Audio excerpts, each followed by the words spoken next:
सो 5 पूज जने एक माए एक माँ ने 5 पुत्र पैदा कर देते। काम, क्रोध, लोभ, मोह, हंकार। एक पासे तो ये चीज़ां भी इन्हों ये हंकार का कारण बनया। चंदू के तय भी भी उसका साख नहीं लिया। यो कहना भी हुण मेरी तो तां रहिंदी है, इज्जत बचती है उस समय दे लौकिक रीति अनुसार। एक लौकिक रीति हुंदी, एक वैदिक रीति हुंदी है, तां मेरी इज्जत रहिंदी है। जे करके मेरी लड़की का साख लवो। इनू ये ईर्षा हो गई। तो इधर घर दे विच ही गुरु अर्जन साहिब जी की शहादत ते नाल ही भाई वाहिगुरू परमेश्वर की माया। वाहिगुरू परमेश्वर दूसरी उसकी माया है। तो माया नहीं दुविधा पाई हुई है। जब ताईं दुविधा दूर नहीं ना हुंदी उद ताईं साडा छुटकारा नहीं हुंदा। जो दुविधा नूं मारदा उही पूरा है, उही सूरमा है। तो दुविधा नूं मारन का यतन फिर पाइए तो ठीक है। ये तो बहुत विस्तार दे नाल गल्लां बातां कह दित्तियां भी सड़न कित्थों पैदा हुंदी है। साडे चित्त सड़दे इहदे दे विच उधर तां बाहरली तपश दे नाल। और इनू चंदन चंद न सर्द रुत मूल न मिटी घाम। चंदन ठंडा और चंद्रमा ठंडा, सर्द रुत ठंडी, पर ये तृष्णा की जिहड़ी काम तपश है ना, ये नहीं मिट सकती।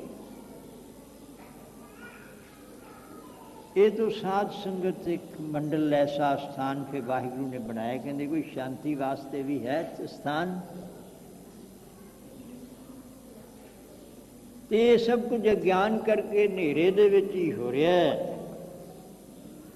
बेसमझी दे विच हो रहा है। अनजानत विख्या मैं रचै, जे जानत आपन आप बचै।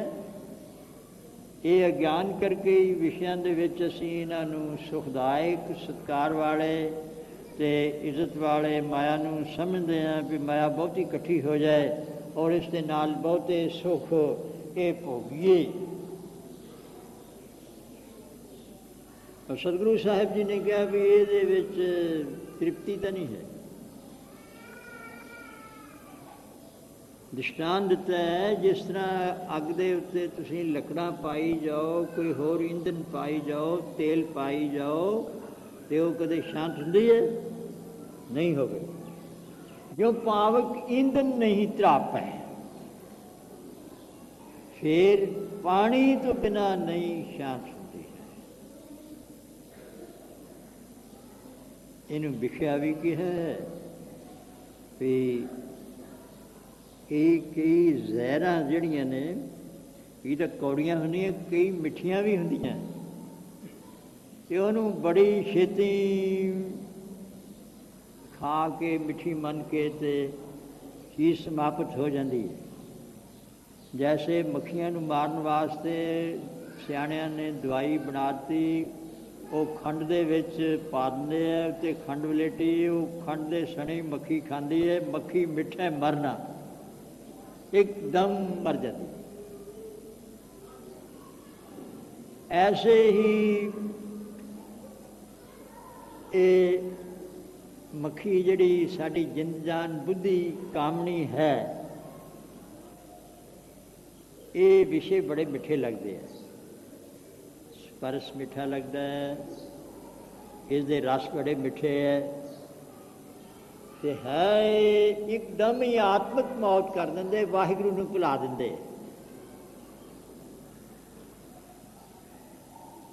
ते जे भाई कुसंगत हुंदी रहे तो एक बारी ये ब्यो मारदी है विषयां दी। अमृत छाड़ बिखै बिख खाही। ये जिहड़े ब्यो रूप विखे है इन्हां नूं असीं खाने हैं। महाराज कृपा करके रखना करो सानू इन्हां तों।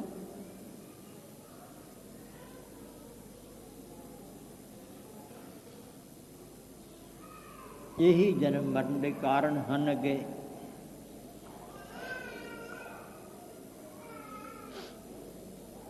इस वास्ते शांत करने वास्ते साध संगत है। साध संगत दे विच ਅਕਾਲ ਪੁਰਖ ਵਾਹਿਗੁਰੂ ਦਾ ਨਾਮ ਬਾਣੀ ਹੈ।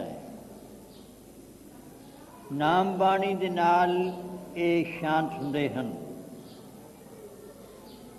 ਦੇਖੋ, ਮਨ ਦੇ ਵਿੱਚ ਕੋਈ ਫੁਰਨਾ ਆ ਜਾਏ, ਅਹੰਕਾਰ ਦਾ ਫੁਰਨਾ ਪਹਿਲਾਂ ਹੋਇਆ ਵੀ ਮੈਨੂੰ ਕਿਹਾ, ਬੁੱਧੀ ਦੇ ਅੰਦਰ ਫੁਰਨਾ ਹੋ ਗਿਆ, ਬੁੱਧੀ 'ਚ ਵਸ ਗਿਆ। ਫਿਰ ਚੰਦੂ ਦੇ ਮਨ ਵਿੱਚ ਵਸ ਗਿਆ, ਦ੍ਰਿੜ ਹੋ ਗਿਆ, ਪੱਕਾ ਹੋ ਗਿਆ ਕਿ ਮੈਂ ਤਾਂ ਹੁਣ ਵੈਰ ਲੈਣਾ ਹੀ ਲੈਣਾ ਹੈ, ਮਨਾ ਕੇ ਗੱਲ ਛੱਡਣੀ। ਅਤੇ ਜਹਾਂਗੀਰ ਦੇ ਮਨ ਦੇ ਵਿੱਚ ਹੋ ਗਿਆ ਵੀ ਮੈਂ ਇਹ ਸਮਾਪਤ ਕਰਕੇ ਛੱਡਣਾ ਹੀ ਛੱਡਣਾ। ਉਸ ਦਾ ਨਤੀਜਾ ਅੱਗੇ ਨਹੀਂ ਸੋਚਿਆ ਵੀ ਉਹ ਨਹੀਂ ਨਾ, ਫਿਰ ਅਗਲਾ ਨਹੀਂ ਸੋਚਦਾ, ਕੋਈ ਵਿਚਾਰ ਨਹੀਂ ਹੋਣ ਦਿੰਦਾ ਕਿ ਮੇਰੀ ਵੀ ਹਾਲਤ ਇਹੀ ਜਿਹੀ ਹੋਣੀ। ਜੇ ਚੰਦੇ ਨੂੰ ਪਤਾ ਹੁੰਦਾ ਫਿਰ ਕਾਹਨੂੰ ਕਰਦਾ।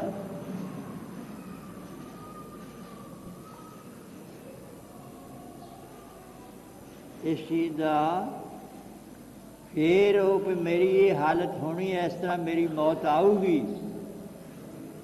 ਇਹ ਸਹੇੜਦਾ ਮੈਂ।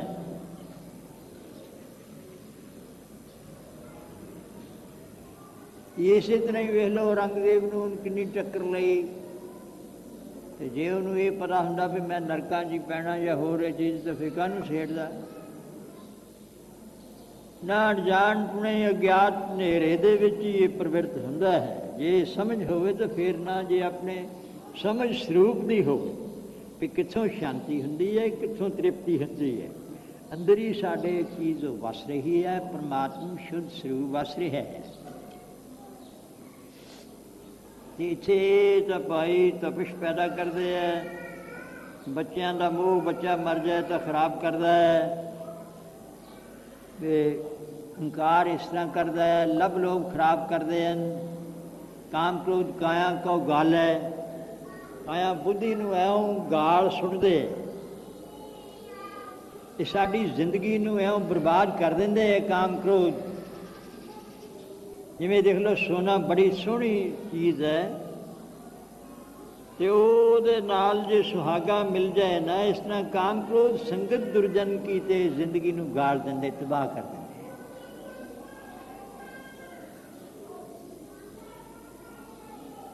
ਇਸ ਕਰਕੇ ਜੋ ਗੁਰੂ ਕੀ ਆਗਿਆ ਹੈ, ਉਸ ਦੇ ਅਨੁਸਾਰ ਇਹਨਾਂ ਨੂੰ ਮੇਟਣ ਵਾਸਤੇ, ਚੱਲਣ ਵਾਸਤੇ। ਅਤੇ ਜੇ ਭਾਈ ਇੱਕ ਵਾਰੀ ਪ੍ਰੇਮ ਦੇ ਨਾਲ ਸਾਧ ਸੰਗਤ ਦੇ ਵਿੱਚ ਜਾਂ ਇਕੱਲੇ ਬੈਠਿਆਂ ਇਸ ਵਿਚਾਰ ਦੇ ਨਾਲ ਵਾਹਿਗੁਰੂ ਦਾ ਨਾਮ ਲਈਏ, ਜਦੋਂ ਮਨ ਦੇ ਵਿੱਚ ਕੋਈ ਐਸਾ ਫੁਰਨਾ ਨਹੀਂ ਹੈ, ਸਧਾਰਨ ਜਿਹਾ ਮਨ ਹੈ। ਇੱਕ ਵੇਲੇ ਤਾਂ ਜ਼ੋਰ ਹੁੰਦਾ ਨਾ, ਹੰਕਾਰ ਦਾ ਜ਼ੋਰ ਹੁੰਦਾ, ਕਿਸੇ ਵੇਲੇ ਕ੍ਰੋਧ ਆ ਗਿਆ, ਕਹਿੰਦੇ ਹਟ ਜਾ ਪਰੇ ਹੁਣ ਨਾ। ਉਸ ਵੇਲੇ ਸਧਾਰਨ ਜਿਹੇ ਤੌਰ ਦੇ ਉੱਤੇ ਵਾਹਿਗੁਰੂ ਦਾ ਨਾਮ ਲਓ ਅਤੇ ਸ਼ਾਂਤੀ ਆਉਂਦੀ ਹੈ। ਅਤੇ ਜਿਨ੍ਹਾਂ ਦਾ ਬਹੁਤਾ ਹੀ ਜ਼ੋਰ ਉਹਨਾਂ ਦਾ ਪਿਆ, ਉਹਨਾਂ ਨੂੰ ਮਾਲੂਮ ਹੀ ਨਹੀਂ ਹੁੰਦਾ। ਜਿਸ ਤਰ੍ਹਾਂ ਅੱਗ ਦਾ ਭਾਂਬੜ ਮੱਚਦਾ ਹੋਵੇ, ਉਹ ਉਹਦੇ 'ਤੇ ਬੁੱਕ ਪਾਣੀ ਦਾ ਪਾਓ, ਉਦੋਂ ਹੀ ਸੜ ਜਾਂਦਾ ਹੈ, ਕੁਛ ਨਹੀਂ ਕਰਦਾ। ਇਸ ਤਰ੍ਹਾਂ ਹੀ ਭਾਈ, ਜਿਨ੍ਹਾਂ ਦੇ ਜੇ ਤੁਸੀਂ ਹੁਣ ਕਹੋਗੇ ਵੀ ਹਾਂ ਵੀ ਕਥਾ 'ਚ ਇਹ ਸੁਣਿਆ ਸੀ ਵੀ ਰੱਬ ਦਾ ਨਾਮ ਲਈਏ, ਅਤੇ ਉਹ ਉਦੋਂ ਨਹੀਂ, ਉਹਨੇ ਨਾਲ ਨਹੀਂ ਕੰਮ ਬਣਦਾ। ਜਿਹੜੇ ਰੋਜ਼ ਸੰਗਤ ਕਰਦੇ ਹੈ ਔਰ ਇਸ ਚੀਜ਼ ਦੀ ਵਿਚਾਰ, ਫਿਰ ਹੱਲਾ ਵੀ ਫੁਰਨਿਆਂ ਦਾ, ਵਿਕਾਰਾਂ ਦਾ ਹੋਵੇ, ਅਤੇ ਉਧਰਲੇ ਪਾਸੇ ਵਿਵੇਕ ਵਿਚਾਰ ਹੈ, ਅਤੇ ਫਿਰ ਰੱਬ ਦਾ ਨਾਮ ਲਓ ਅਤੇ ਜਾਂ ਬਾਣੀ ਦੁਆਰਾ ਇਸ ਨੂੰ ਸਮਝਾਵੋ। ਭਾਈ ਰੇਸ ਮਨ ਕੋ ਸਮਝਾਏ, तो फिर उस वेले शांत हो जाए, वो अगे प्रवृत्त नहीं होगा। ये देखो जे ਉਹ ਜੇ ਇੱਕ ਸੰਗੀ ਰਹਿ ਦੇਣ ਵਾਲਾ ਮਿਲ ਜਾਏ। ਇੱਧਰ ਗੁਰੂ ਘਰ ਦੇ ਵਿੱਚ ਪਿਰਥੀਆ, ਇਹਨੂੰ ਵੀ ਤਾਂ ਹੰਕਾਰ ਸੀ। ਰੱਬ ਦੀ ਰਚਨਾ ਬਣਾਈ ਹੋਈ ਹੈ, ਇਹ ਨਹੀਂ ਕੋਈ ਕਹਿ ਸਕਦਾ ਕਿਵੇਂ ਬਣ ਗਿਆ ਪਿਰਥੀਆ। ਐਡੇ ਅਵਤਾਰ ਸੀ ਗੁਰੂ ਰਾਮਦਾਸ ਸਾਹਿਬ, ਮਾਤਾ ਭਾਨੀ ਜੀ, ਇੰਨੀ ਸੇਵਾ ਕੀਤੀ, ਪਿਤਾ ਸਤਿਗੁਰੂ ਸਾਹਿਬ ਜੀ ਦੀ ਭਗਤੀ ਕੀਤੀ। ਇਹ ਵਾਰੀ ਲੈ ਲਿਆ ਵੀ ਮੇਰੇ ਘਰ ਦੇ ਵਿੱਚ, ਵੰਸ਼ ਦੇ ਵਿੱਚ ਹੀ ਗੁਰਤਾ ਗੱਦੀ ਰਹੇ।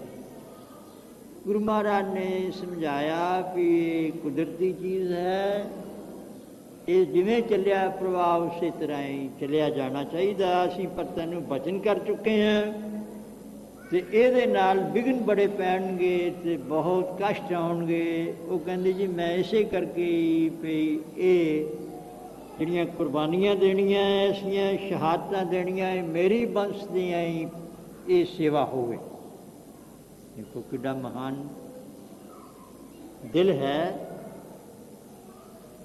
ਵੀ ਸਭ ਕੁਝ ਹੀ।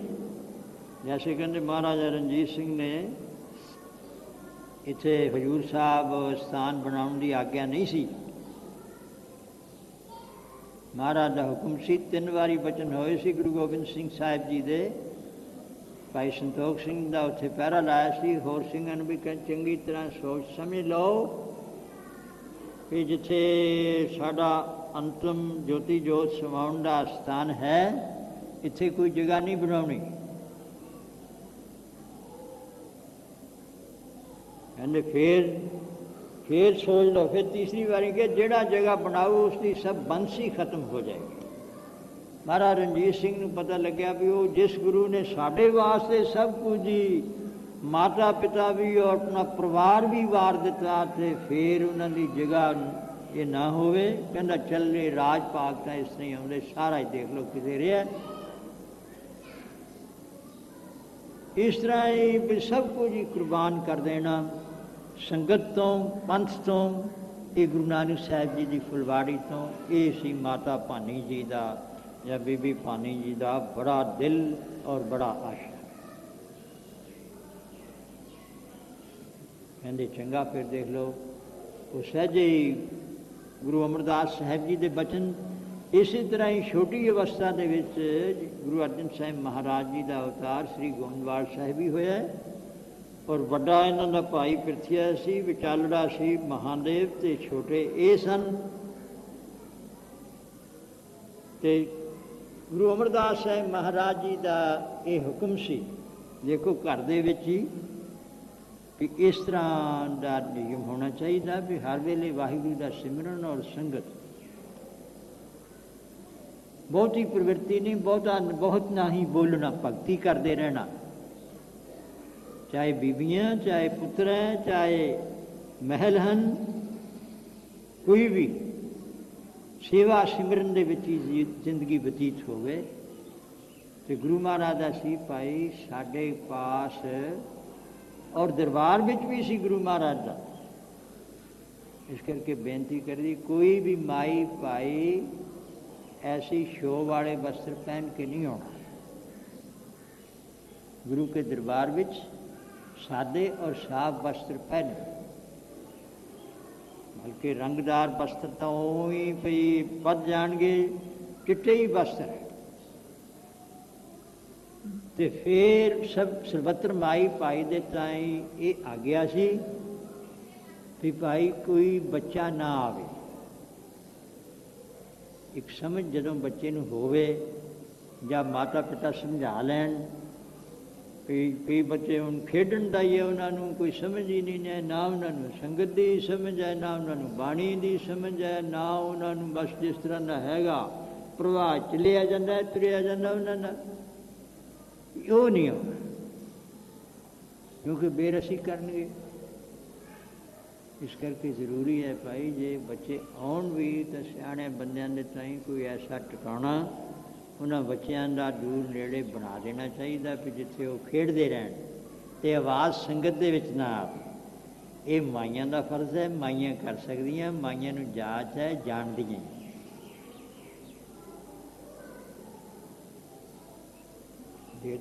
दूजे देशां दे विच बड़ी सभ्यता उन्होंने हर थां दे विच ही सुधार किया है, चाहे वो अपने किसी मत दे भी हैं कि दुनिया नूं लाभ ज़्यादा हो रहो विचार। इस तरह ही गुरु महाराज का सी भी साढ़े कोल जिस वेले गुरु महाराज अंदर पढ़न ते बराजदे आराम करते भी साढ़े कोल बीबी नूं कहा हुंदा सी कि कोई बच्चा ना आवे अंदर, कि उस बच्चों का सुभाग खेडते खेडते अंदर चले जाते हैं।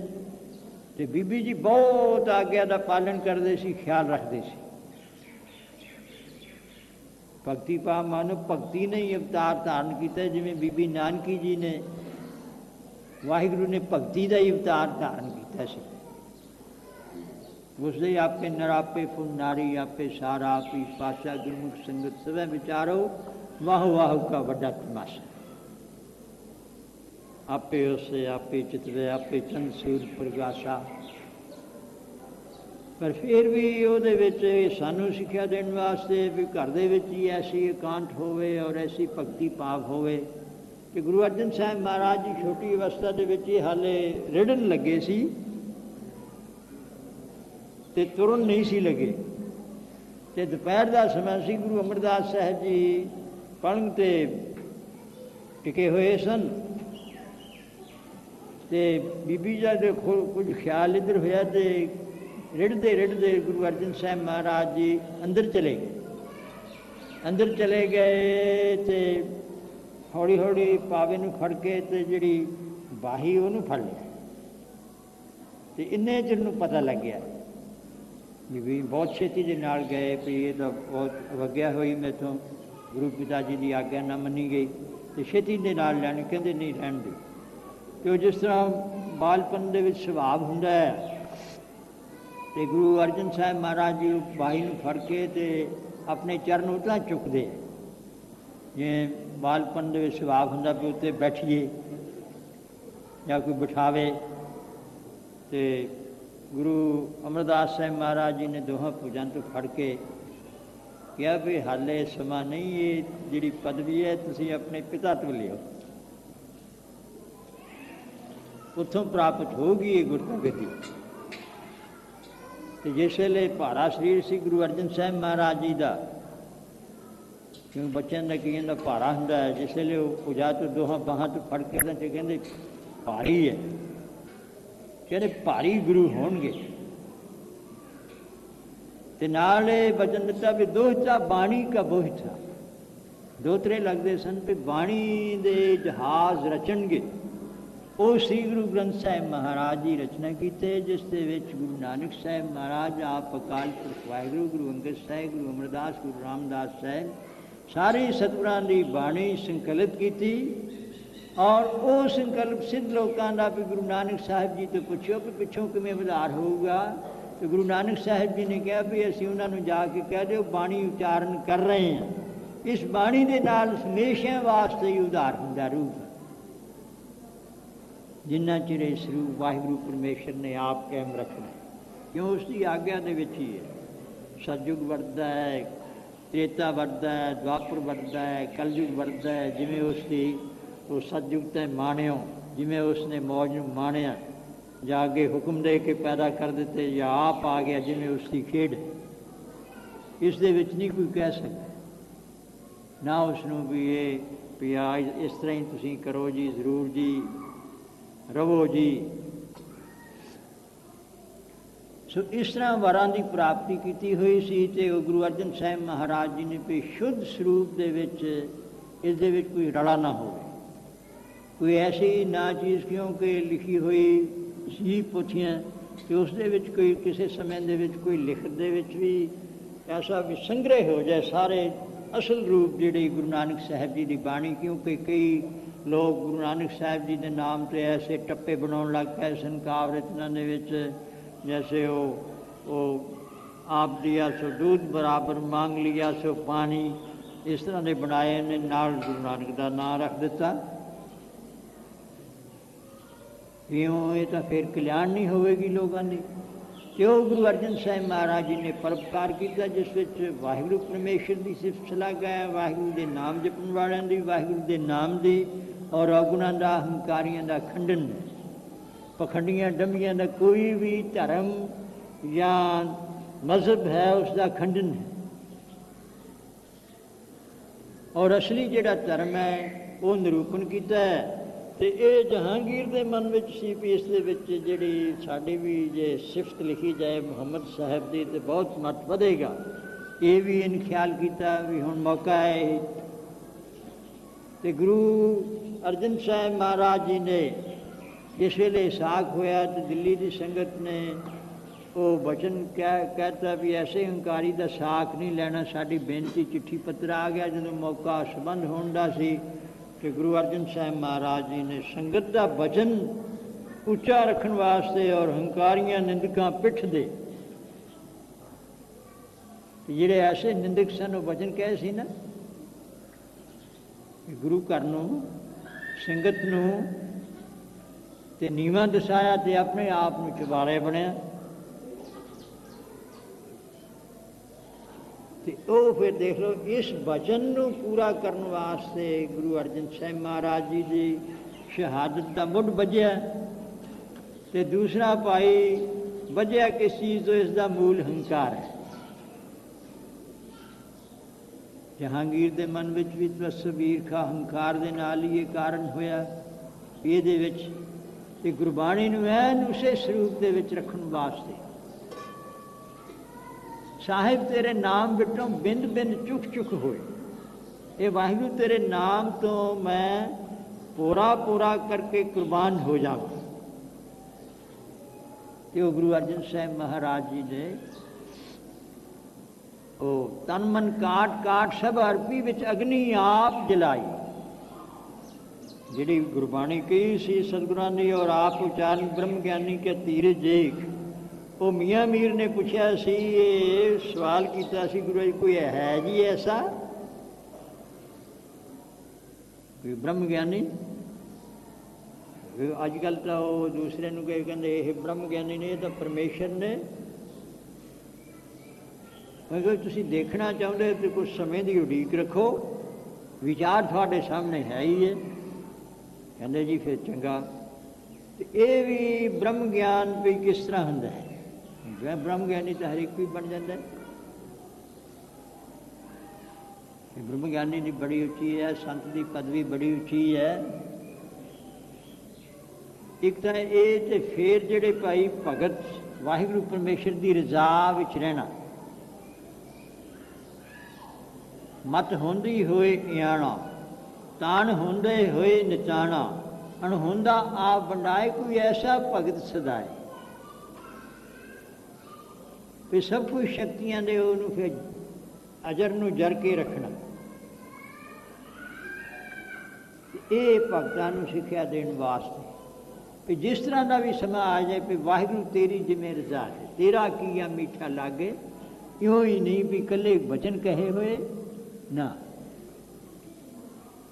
तो जिस वेले सतगुरु महाराज जी की शहादत का समा सी और एक कारण बनया, तो इन्होंने स्कीम बना के भी ऐसे दूषण लाओ कि चोरां नूं रखते हैं, तो हुकूमत नूं ढा लाउंदे है।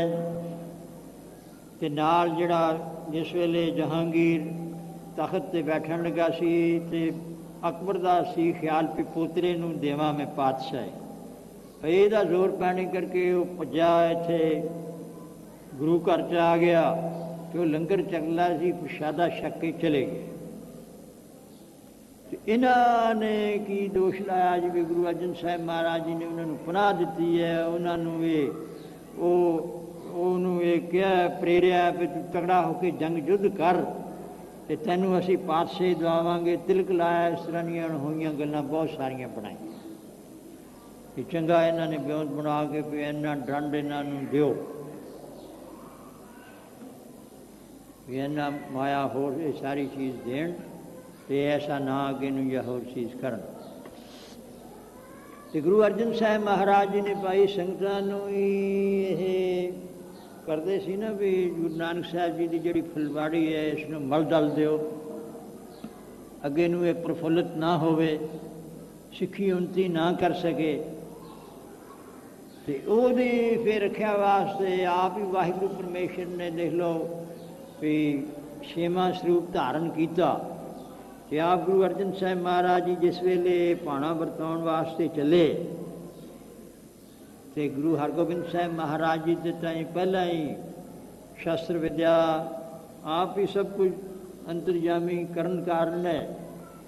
एक माड़े जी दिखावे की चीज़ है, बाबा बुढ़ा साहब जी ने इन्हों विद्या दिओ जी, दूसरी भी सूरमे भी रखो ते नाले जिथे कोटड़ी साहब है अकाल तख्त साहब से विराजमान होंगे श्री गुरु ग्रंथ साहब महाराज जी, उत्थे बिठा के गुरु हरगोबिंद साहब जी के ताई बाबा बुढ़ा साहब जी के ताई ये उत्थे गुरता गद्दी दे दी।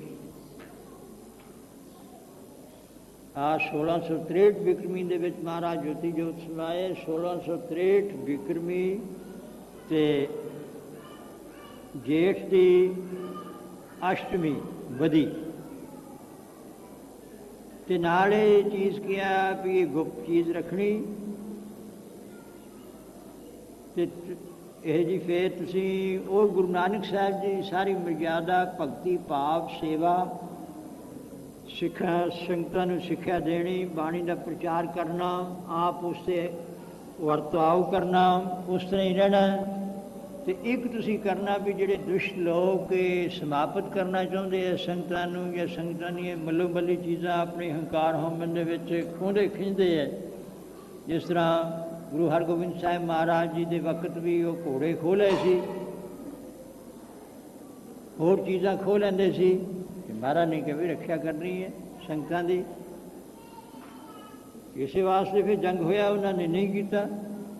तो पहल छोड़ा की ना गुरु महाराज चढ़ के गए, उधरों फौजा चढ़ के आई हैं। ऐसे गुरु गोबिंद सिंह महाराज भी किसी से चढ़ाई करके नहीं गए, ना गुरु हरगोबिंद साहब जी ने किसी की इंच धरती सांभी, तो ना गुरु गोबिंद सिंह महाराज जी। कोई ऐसा नहीं था इन्ने दिलों में शिकस्त देनी, हार दे देनी, भजा देने कि अगे कब्जा करो होर करो। उन्होंने तो परमेश्वर स्वरूप सन, सब धरती सिर्फ दुष्टां दा जुल्म का नाश करना है। वो धर्म चलावन संत उबारन दुष्ट सबन को मूल उपार। ये जिमें इच्छा है वाहिगुरु की, क्योंकि गुरु नानक साहब जी ने दूजे शास्त्रां तो बिना ही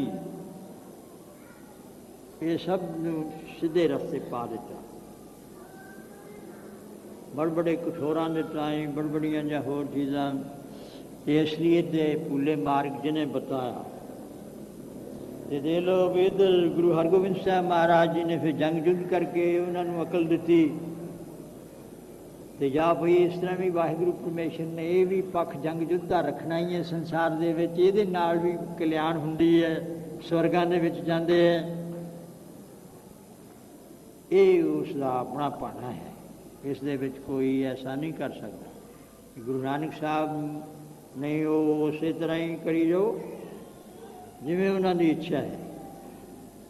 असीं तो कह देंगे भी नहीं सुधरते जिहड़े भी दूसरे नाल सुधार सब दे सकते हैं, बचन नाल भी कर सकते। जैसे गुरु हरगोबिंद साहब महाराज जी ने गुरु हरराय साहब जी के ताईं गुरता गद्दी देण समय ये कहा भी तुसी फौज इन्नी रखनी है, घोड़सवार इन्ने रखने हैं, शस्त्र भी रखने हैं, तो जंग नहीं करना। बड़ी शर की गल है कि थोड़े इन्ने दुश्मन होण तो फिर इन्ने इस वेले अगे शाहजहान है, अगे जो पातशाह होवे जे वो चढ़ाई करके आउण, फिर कहने बहुत सोहनी विचार पूछी है। गुरु हरगोबिंद साहब जी का बचन है भी थोड़े तो कोई भी जिहड़ा चढ़ के आऊ रस्ते ही खत्म हो जाए करेगा, लोड़ ही नहीं, इत्थे नहीं सी खत्म कर सकते। गुरु हरगोबिंद साहब जी भी जिहड़ा हुंदा पातशाह तो वो रस्ते ही खत्म हो जाए, आपे ना चढ़ के आउण। औरंगजेब सी ये नालों कड़ा सुभाव वाला सी, शाहजहान नालों बहुत हल्ले किए उन रास्ते जी को किवें मर गया किवें मरिया, पहुँच नहीं सके कीरतपुर साहब जी के। बल्कि एक छोटा जिहा वो भी सतगुरु साहब जी का कौतुक सी, छोटा जिहा जंग होया जिहड़े गौरे नूं वो भी एक समझ लो कोई बख्शण का ही कारण बनया। तो उन्हें सेवा की मातावां दे, किसी ने हल्ला कर दिता सी पिछे रह गए, तो जंग युद्ध किया तो वह भी बख्शिया गया, आप नहीं किया, वो बचन है। इस तरह भाई गुरु हरगोबिंद साहब महाराज वही गुरु नानक साहब सब कुछ ही वाहिगुरु के बचन दे विच ही किया, पसावे को खवाओ जिस तरह उन्होंने इच्छा है।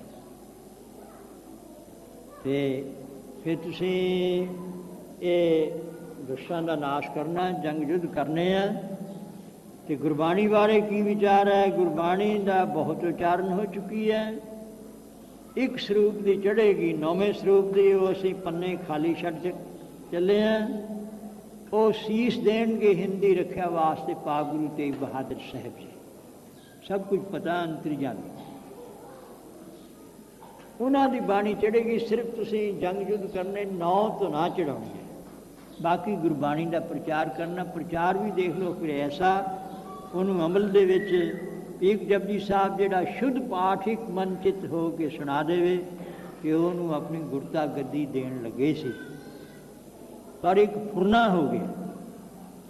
ਸ਼ੁੱਧ ਤਾਂ ਭਾਈ ਸ਼ੁੱਧ ਵੀ ਕਰਨਾ ਔਖਾ ਜਿਹਾ ਹੀ ਹੈ, ਜੇ ਲਗਾ ਮਾਤਰਾ ਵੀ ਸਾਰਿਆਂ ਦੇ ਹੋਰ ਉਠਾਈਏ, ਪਰ ਮਨ ਜਿਹੜਾ ਕਰਨਾ ਹੈ ਇਹ ਤਾਂ ਦੇਖ ਲਓ, ਮਨ ਦੇ ਵਿੱਚ ਹੋਰ ਫੁਰਨਾ ਨਹੀਂ ਹੋਣ ਦੇਣਾ, ਐਨ ਸਾਰਾ ਪੜ੍ਹ ਦੇਣਾ। ਜਿਹੜੇ ਕੋਈ ਗੁਰਮੁਖ ਐਸੇ ਪੜ੍ਹਦੇ ਹਨ, ਭਗਤ ਮਹਾਤਮਾ, ਉਹਨਾਂ 'ਤੇ ਕਿਰਪਾ ਹੋ ਜਾਂਦੀ, ਉਹਨਾਂ ਨੂੰ ਫਿਰ ਵਾਹਿਗੁਰੂ ਪਰਮੇਸ਼ਰ ਆਪਣੇ ਸਰੂਪ ਵਿੱਚ ਭੇਦ ਕਰ ਲੈਂਦਾ ਹੈ, ਆਪਣਾ ਤਖਤ ਦੇ ਦਿੰਦਾ ਹਮੇਸ਼ਾ ਲਈ। ਕੋਈ ਇੱਥੇ ਨਹੀਂ ਵੀ ਕੋਈ ਨਿਗਾਹ ਦੇ ਵਿੱਚ ਵੀ ਜ਼ਰੂਰੀ ਇਸਤਰੀ ਰੂਪ ਦੇ ਵਿੱਚ ਆਉਣ, ਉਦੋਂ ਐਸਾ ਹੀ ਰੂਪ ਸੀ ਵਾਹਿਗੁਰੂ ਪਰਮੇਸ਼ਰ ਦੀ ਰਜ਼ਾ ਵਿੱਚ। ਇਹ ਗੁਰੂ ਮਹਾਰਾਜ ਜੀ ਨੇ, ਇਸ ਤਰ੍ਹਾਂ ਹੀ ਗੁਰੂ ਹਰਿਰਾਏ ਸਾਹਿਬ ਜੀ ਨੇ ਦੇਖ ਲਓ ਗੁਰਬਾਣੀ ਦਾ ਅਦਬ ਹੈ। ਗੁਰੂ ਹਰਕ੍ਰਿਸ਼ਨ ਸਾਹਿਬ ਜੀ ਨੇ ਉਹ ਗੁਰਤਾ ਗੱਦੀ ਉਸ ਤਰ੍ਹਾਂ ਪ੍ਰਾਪਤ ਹੋਈ। ਸੋ ਇਹ ਭਾਈ ਜਿਸ ਤਰ੍ਹਾਂ ਉਹ ਉਹਨਾਂ ਦਾ ਹੈ, ਇਹ ਮਹਾਰਾਜ ਨੇ ਗੁਰਤਾ ਗੱਦੀ ਦੇ ਕੇ 5 ਸਿੱਖ ਨਾਲ ਲੈ ਕੇ ਵੀ ਹੋਰ ਨਹੀਂ ਕੋਈ ਜਾਣਾ। ਉਹ ਵਿਧਿਆ ਜੇਠਾ ਲੰਗ ਪੁਰਾਣਾ, ਪੰਚਮ ਪੈੜਾ ਸੰਗ ਸਿਧਾਣਾ। ਭਾਈ ਵਿਧੀ ਚੰਦ ਜੀ, ਭਾਈ ਜੇਠਾ ਜੀ, ਭਾਈ ਲੰਗਾਹਾ ਜੀ, ਭਾਈ ਪੁਰਾਣਾ ਜੀ, ਭਾਈ ਪੈੜਾ ਜੀ। ਔਰ ਇਹੀ ਗੁਰੂ ਹਰਗੋਬਿੰਦ ਸਾਹਿਬ ਜੀ ਦੇ ਨਾਲ ਜਿਸ ਵੇਲੇ ਗਵਾਲੀਅਰ ਦੇ ਕਿਲ੍ਹੇ ਵਿੱਚ ਗਏ, ਉਸ ਵੇਲੇ ਵੀ ਨਾਲ ਹੀ ਸੀ। ਇਹੀ ਚੰਦੂ ਨੂੰ ਜਿਸ ਵੇਲੇ ਪਕੜਿਆ, ਉਸ ਵੇਲੇ ਵੀ ਨਾਲ ਹੀ ਸੀ।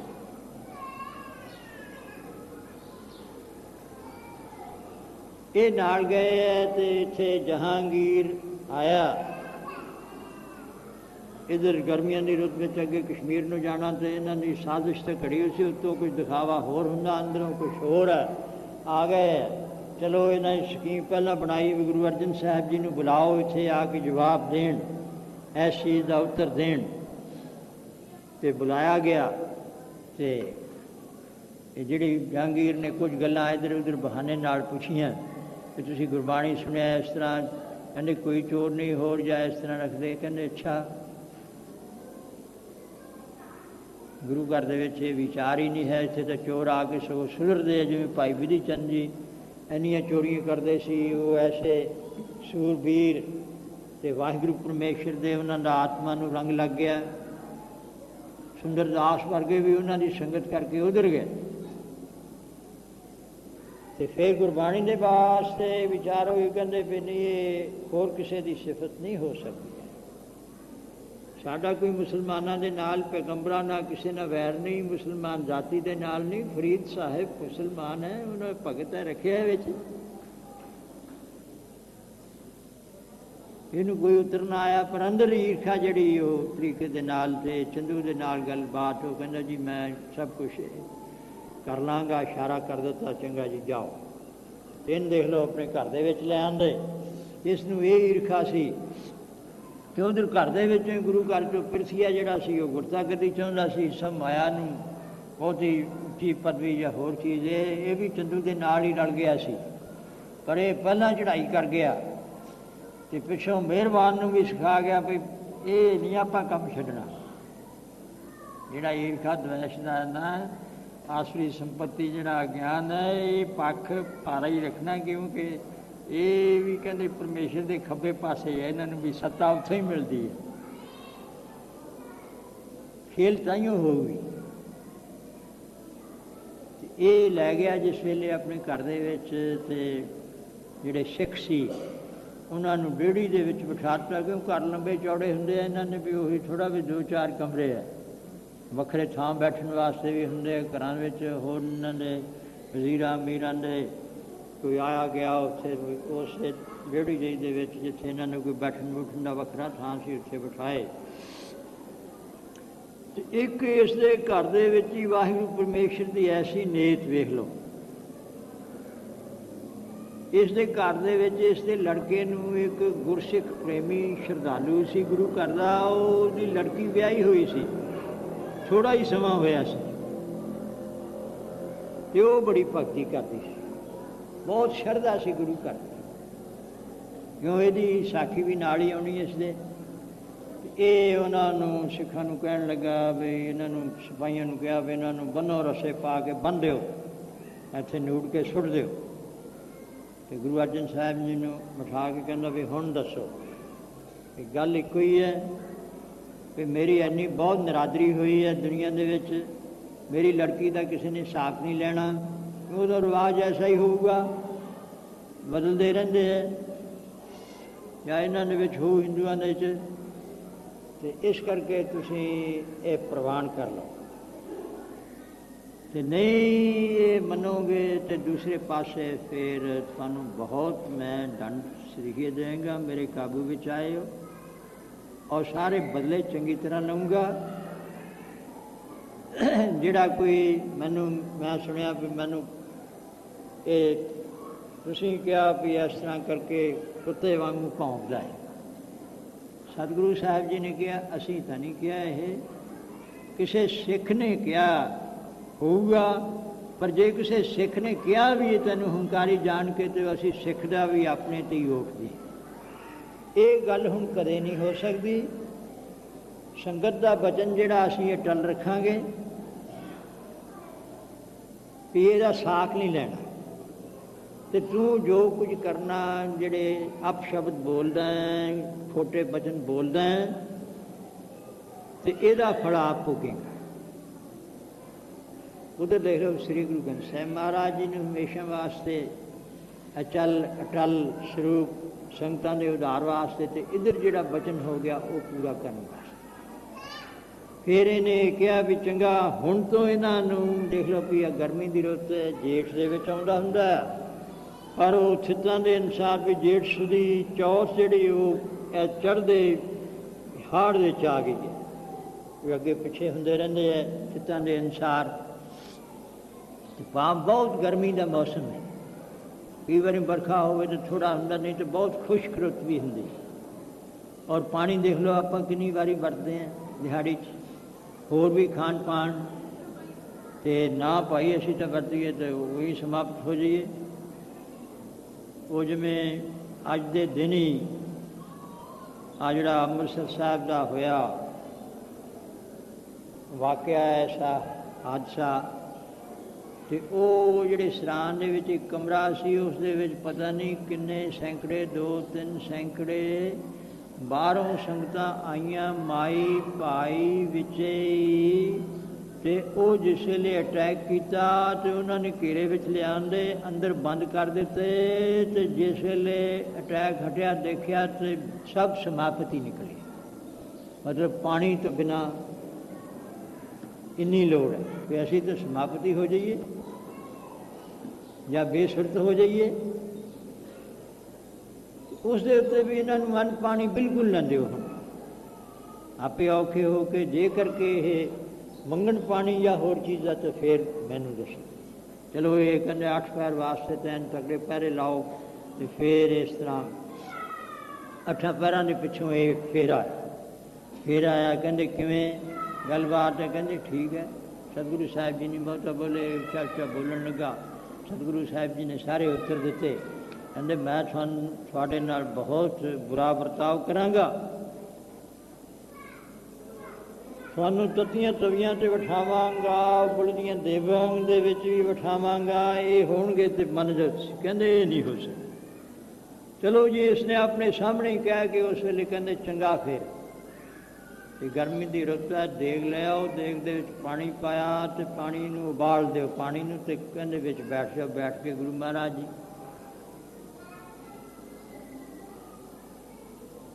ਮੈਂ ਤੇ ਬੈਠੇ ਰਹਿਣ ਦਿਓ, ਉਬਲਦਾ ਰਿਹਾ। ਤੇ ਦੇਖ ਲਓ ਵੀ ਜਿਹੜਾ ਇਹ ਤਵਕ ਹੈ, ਚਮੜੀ ਹੈ, ਇਸ ਦੇ ਉੱਤੇ ਛਾਲੇ ਪੈਣੇ ਸੀ। अपने मनुख के सुभाव अनुसार हूँ तो अंतरजामी हो भी गुरु नानक साहब चाहे अग बैठे रहन चाहे पानी या समुद्र उन्होंने की कहते पर सानू सिक्ख्या देने वास्ते भी भाई जो बचन किया हो पूरा करने वास्ते भावें ऐसा भी हो जाए छड़ना नहीं। जैसे गुरु तेग बहादुर साहब जी ने बाहें जिन्हों की पकड़िए सिर दीजे बाहें न छोड़िए। ये कहते चंगा बाहर कर लो। सतगुरु साहब जी आप ही उठे फिर कहते चंगा कल नूं फिर हुण सोच समझ लो कि कल नूं होर मैं तुहानूं बहुत सजा भारी देंगा। कहते एक तवी ले आओ बड़ी भारी लोह ले आओ तो लकड़ां ले आओ सारा प्रबंध कर लो तो ਉਹਦੇ ਤੇ अग वांगू लाल करके तो थानू बिठाऊं ते नाल रेता भी गर्म करके तो पाऊं। सतगुरु साहब जी चुप कर रहे कहते जो इच्छा तेरी करी जाए। इधरले पासे वो जी बीबी गुरसिखा की ब्याही हुई सी इसके लड़के नूं उन्होंने पता लगा भी इस तरह बहुत तसीहे दे रहा है मेरा सहुरा तो बड़ी वग्या कर रहा है। यदा मन नहीं ठहर सकिया ये फिर ब्योंत बना के आके भी मैं किस तरह अपना भी इन्ने ही गर्मी के विच सतगुरु महाराज जी ने कुछ खाधा पीता नहीं तो कुछ मिठा लै लिया इसने होर कोई वस्तुएं लै लिया भी छकण वास्ते तो वह इन्हों कुछ लै दे के जोड़े पहरे ते सी ते आ गई अंदर। तो जिस वेले सतगुरु साहब जी ने नमस्कार की ते ऐसे स्वरूप के बहुत मन के वैराग आया नेत्रों में जल पई साढ़े पातशाह होन और गुरु होन और साढ़े घर में ही ऐसी हालत हो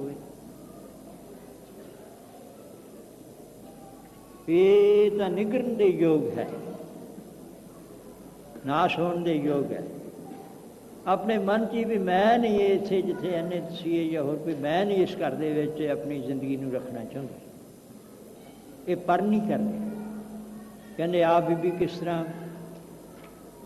कहते जी मैं इस तरह करके मैं माड़े भाग है जो इस घर दे विच कोई पिछला होना कोई संयोग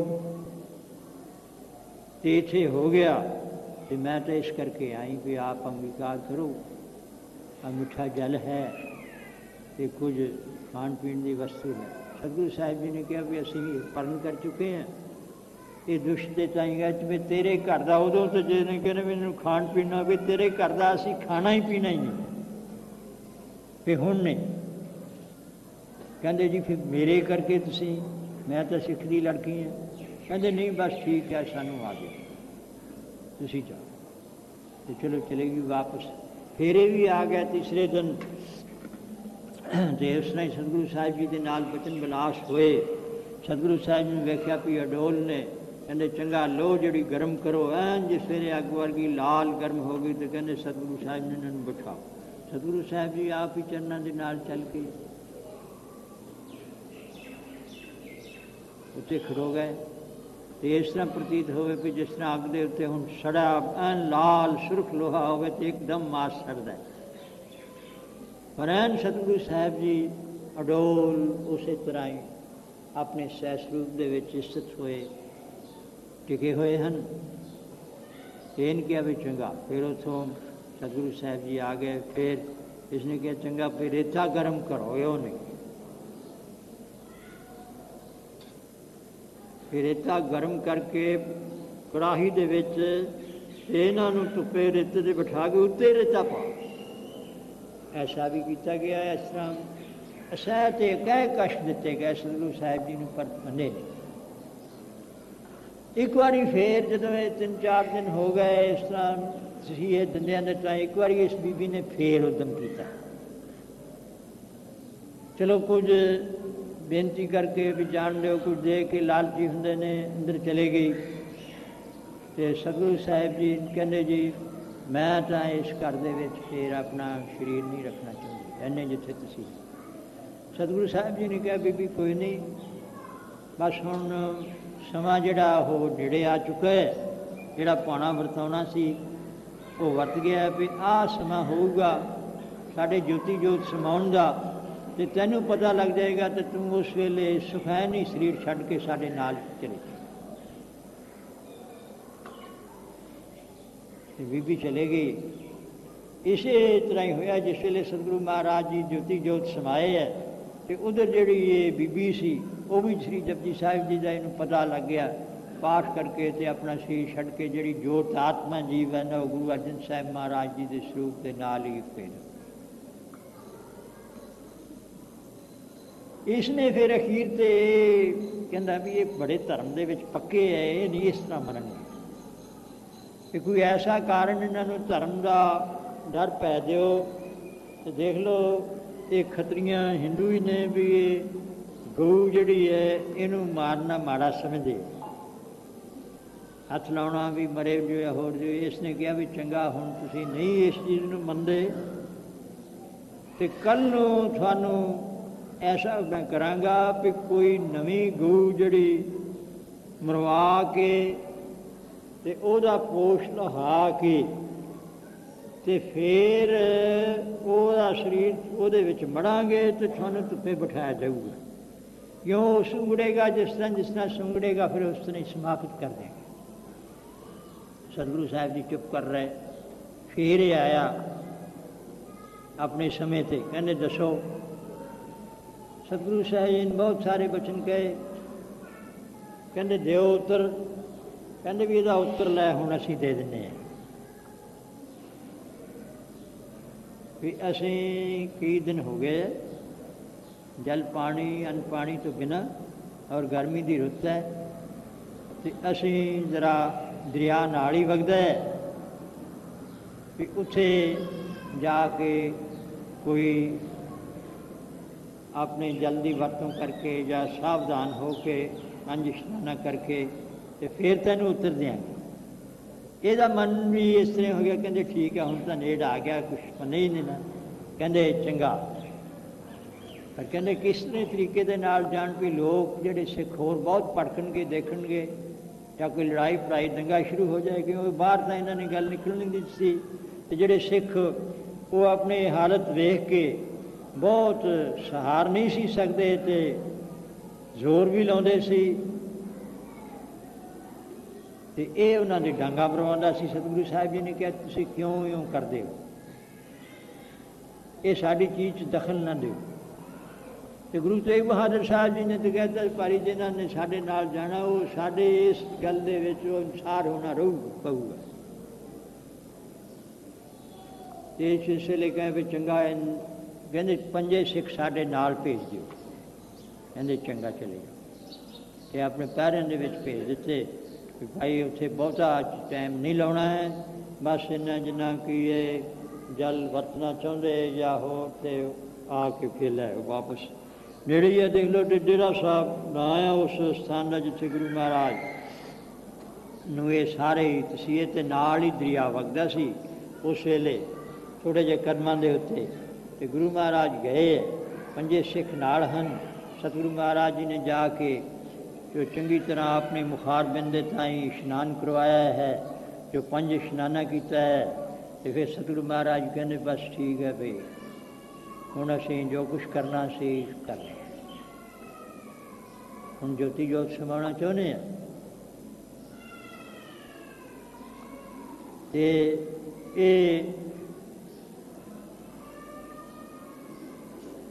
ये तो थोड़े जे बिंगवल के नाल इनू अगे किया, चंदू नू अगे किया, तो जहांगीर रहा पिछे। तो गुरु तेग बहादुर साहिब जी के वेले तो फिर औरंगजेब आप ही कारण बनया ना शहादत का सीधा ही। तो गुरु नानक साहिब जी के ही बचन सन पे जी बख्शिश की है जी साड़ी, कहते जिस वेले कुनिया करोगे उस वेले शीश दे के लै ला। तो गुरु तेग बहादुर साहिब जी ने इस करके आप शीश दिता। ये भी कारण ऐसे ही बन गया, ਉਹਦੇ ਵਿੱਚ समझो नी रखी गई यदि वो फिर इन्हों की हुकूमत सारी जो महल सी वो सतगुरु तेग बहादुर साहब जी ने शहादत दे के वो खत्म कर दिया। उस वे गुरु महाराज जी ने जोड़े पंज सिख सी उन्होंने कहा भाई साडा जिहड़ा शरीर है ये अगन भेंट करने की कोई लोड़ नहीं, बहुत अगन सहार चुके हैं, अगन की तपश तो ये तुसी इस दरिया दे विच ही जपजी साहिब जी का पाठ करते जाना है। तो अदब सत्कार दे नाल जिथे जपजी साहिब का भोग पै तो उत्थे ये दरिया की भेटा ही कर देना। यही साढ़े दर्शन हैं संगतां वास्ते इस अस्थान के। ते नाल ये सिक्ख्या देती भी सानू की आग्या जी भी तुसी चले जाना, थानू कुछ नहीं होगा। तो तुसी जाके गुरु हरगोबिंद साहिब जी के ताई ये कह देना भी जिहड़ा इहदा दुष्ट चंदू जिहड़ा ना ये दुष्ट का संघार करना है। इस तो जिहड़े इस तरह इन्हें दुष्टपुना किया, इसनूं समाप्त करना, इस दुष्ट का नाश करना है। तो होर जिस तरह भी अगे हुकूमत वरते वो सब तुसी उस तरीके दे नाल ही फौजां नाल जिहड़ा कोई दुष्ट ऐसा होवे संगतां नूं समाप्त करना चाहे गुरु नानक साहिब जी ने वो सब तरह करके रक्षा करनी है और बाणी का प्रचार करना है। तो ये जिहड़ी रस्म है गुरता गद्दी तो क्या भी ये किसी ने दसनी नहीं। तो वो हुण सातों बाद कोई बाबा बुढ़ा साहिब जी ने होर कोई सारी संगतां दे विच रस्म कर लेनी। ये उन्होंने कहता तो गुरु महाराज जी श्री जपजी साहिब जी का पाठ करन लग पे तो चादरा लैके पाठ करके पै गए सतगुरु महाराज जी तो ज्योति जोत समा गए। उस वेले इन्हें मन भी हुण तो ही आए नहीं सतगुरु महाराज इन होर भेजे तो आप चलिया नाल। तो जिस वेले अगे बिराजे हुए पै तो इन क्या भी समझ लो भी हुण आराम करते भी थके हुए है। कहते ठीक है हुण आराम का टाइम नहीं, हुण उतर दिओ। तो उस वेले सिखा ने बड़े वीर रास्ते करना रास्ते विच कहा कि वह दुष्टा गुरु महाराज तां ये तेरे सिर भांडा पन के ज्योति जोत समा गए तो हुण तू कायम हो जा, तेरे तो बदला लवांगे। कोई लुको वाली गल नहीं रखी है। ये तो फिर उत्थों ही नमोशी दे विच चले गया। तो सिखा ने उस तरह ही जिस तरह गुरु महाराज का हुक्म सी वो कुछ उस तरह ही गुरु महाराज जी के जिहड़ा पवित्र शरीर से उसनूं वर्ण देवते दे अर्पण कर दिता, उसने संभाल कर ली। इत्थों आके फिर गुरु हरगोबिंद साहिब जी के ताई तो माता जी को पता लगा, उन्होंने बहुत वैराग किया और माँ बुढ़ा साहिब जी ने भी उन्होंने तो इस तरह ही पाना वरताउणा सी। फिर गुरता गद्दी वाले दिन उत्थे मीरी पीर के मालिक सतगुरु हरगोबिंद साहिब जी ने परण किए भी असी आ सोहा खा के कहने इस दुष्ट नूं जे ना मारीए सानू आ जिहड़े ने वो वग्या लगे, आ पाप लगन। वो फिर साध संगत जी जिमें समा आया तो इस दुष्ट के ताई फिर जहांगीर ने तो इन्होंने साजिशां कीतियां भी इन्हों भी समाप्त करो। उस सियासत के नाल साड़ सती आई हो भी इन्हों उस किले च लै जाओ जिथों मुड़ के निकल ही ना छड्डण ही ना। ग्वालियर के किले दे विच लै गए तो उत्थों गुरु महाराज ने देख लो भी परोपकार किया, 52 राजे भी छड़ाते, उन्होंने पिछे भी दुआता। तो जिस वेले इत्थे आए तो फिर वो ऐसा सतगुरु साहिब जी ने प्रेरणा के नाल कारण बनाया कि वो सिमरना सी हथ दे विच। जहांगीर ने कहा भी यदा मनका एक दो, कहते उत्थे गुरु अर्जन साहिब जी की माला इस तरह होगी तेन पता ही नहीं है। इनू भी जिस वेले हूँ बहाना जिहा लाया गुरु महाराज ने, जिस वेले एन भयानक दृष्टि के नाल वेख्या तो यह तो लगा डिगन जिमें बेसुरत होंदा है। कहना अंदरों अंदर कहना महाराज बख्श लो, ठीक है जो कुछ तुसीं कहंदे साडे हवाले कर उन्हें चंदू नूं। तो उस वेले की जी रीति सब परमार के सवेत ही हवाले कर दिता है। दिल्ली की गल है। तो इत्थे ही कुछ समा रहे तो सब परिवार भी नाल है। अखीर से गुरु महाराज ने फिर जिहड़ा इसका पुत्र सी अगे जानी जान सन भी वो तो जंग दे विच उहनूं समाप्त किया तो परिवार नूं नहीं कुछ इनूं छड्ड दिओ।